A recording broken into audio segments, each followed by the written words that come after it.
അവൾ ഉടുന്നുണ്ടായിരുന്നു. ആ ഉടുമ്പ് കാലി എന്നെ വീണപ്പോ ഒരു പാവടയിലേക്ക് കൊടുത്തു. അപ്പോൾ ഒരു കൊള്ളക്കാരൻ വന്നപ്പോൾ ഒരു പാവട പിടിക്കാൻ വന്നു. ആ പടാവ് ഉടുമ്പ് കണ്ടോണ്ടിരുന്നപ്പോൾ എല്ലാം സത്യം എടുത്തോളം കടി അടിച്ചു. അപ്പൊ ഒരു കൊള്ളക്കാരൻ ആ പാവ് കടന്നുപോയി. അപ്പൊ കൊള്ളക്കാരൻ ഒരു വേറെ ഒരു സ്ഥലത്തോട്ട് വേടി വെച്ചു.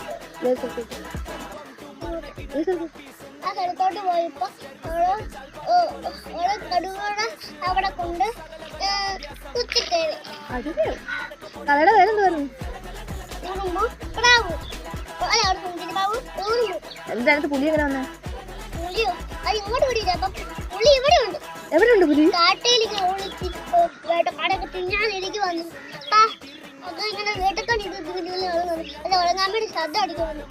അല്ല ഞാൻ എന്നാ ചെയ്യണം? കഥ കേൾക്കുന്നുണ്ട്. ഇങ്ങോട്ട് ഇറങ്ങിയിരിക്കും.